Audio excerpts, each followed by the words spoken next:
ಒಬ್ರು ಬಿಜೆಪಿ ಅಧ್ಯಕ್ಷ ವಿಜೇಂದ್ರ ಅವರನ್ನ ಭ್ರಷ್ಟಾಚಾರಿ ಅಂದ್ರೆ ಇನ್ನೊಬ್ರು ದುರಾಂಕಾರಿ ಅಂತಾರೆ. ಒಟ್ಟಿನಲ್ಲಿ ಅವ್ರದೇ ಪಕ್ಷದವರು ವಿಜೇಂದ್ರ ಅವರನ್ನ ತಮ್ಮ ಪಕ್ಷದ ಅಧ್ಯಕ್ಷ ಅಂತ ಒಪ್ಕೊಳ್ಳಕ್ ತಯಾರಿಲ್ಲ. ಜವಾಬ್ದಾರಿ ಇರೋ ವಿರೋಧ ಪಕ್ಷ ಕೆಲಸ ಮಾಡೋ ಯೋಗ್ಯತೆ ಇಲ್ಲದೆ ಆದಿರಂಪ ಬೀದಿರಂಪ ಮಾಡ್ಕೊಂಡ್ ತಿರುಗ್ತಾವ್ರಿ. ಪಾಪ ಆ ಪಕ್ಷದ ಕಾರ್ಯಕರ್ತರು ಯಾರಿಗ್ ಸಪೋರ್ಟ್ ಮಾಡ್ಬೇಕು ಯಾರಿಗ್ ಸಪೋರ್ಟ್ ಮಾಡಬಾರ್ದು ಅಂತ ಗೊತ್ತಾಗದೆ ಹಣೆ ಚಚ್ಕೊತಾವ್ರೆ. ವಿಜೇಂದ್ರ ಅವರು ಎಲ್ಲರ ಹತ್ರ ಕಾಲೆಳಿಸ್ಕೊಳ್ಳೋಕ್ ಕಾಂಜಿ ಪಿಂಜಿ ಅಧ್ಯಕ್ಷರಾಗಿರೋದಂತೂ ದುರಂತ.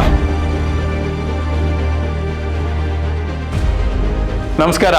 ಎತ್ತು ಏರಿಗೆ ಎಳೆದ್ರೆ ಕೋನ ನೀರಿಗೆ ಎಳಿತಂತೆ, ಹಂಗಾಗಿದೆ ಈಗಿನ ಬಿಜೆಪಿ ಪರಿಸ್ಥಿತಿ. ಯತ್ನಾಳ್ ಒಂದ್ ಕಡೆ ಎಳೆದ್ರೆ ರಮೇಶ್ ಜಾರಕಿಹೊಳಿ ಇನ್ನೊಂದ್ ಕಡೆ ಎಳಿತವ್ರೆ. ಈಗ ಸುಧಾಕರ್ ಬೇರೆ ಎಳೆಯಕ್ ಶುರು ಮಾಡವ್ರೆ. ವಿಜೇಂದ್ರ ಅವರು ಎಲ್ಲರ ಹತ್ರ ಕಾಲೆಳಿಸ್ಕೊಳ್ಳೋಕ್ ಕಾಂಜಿ ಪಿಂಜಿ ಅಧ್ಯಕ್ಷರಾಗಿರೋದಂತೂ ದುರಂತ.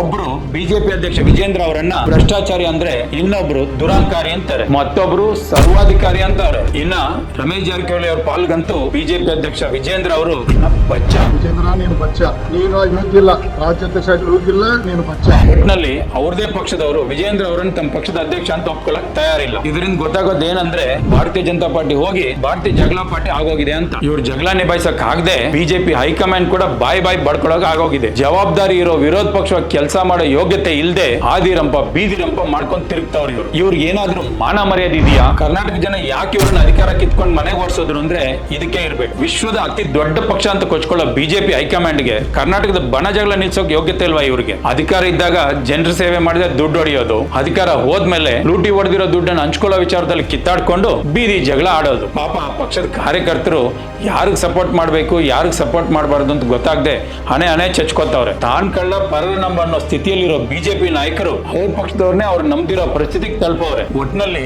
ಜನಗಳ ಸೇವೆ ಮಾಡೋ ಒಳ್ಳೆ ಬುದ್ಧಿ ಕೊಡ್ಲಿ ಬಿಜೆಪಿ ಅವ್ರಿಗೆ ಅಂತೇಳಿ ನಾವು ಸೇರಿ ದೇವರಲ್ಲಿ ಪ್ರಾರ್ಥನೆ ಮಾಡೋಣ. ಧನ್ಯವಾದಗಳು.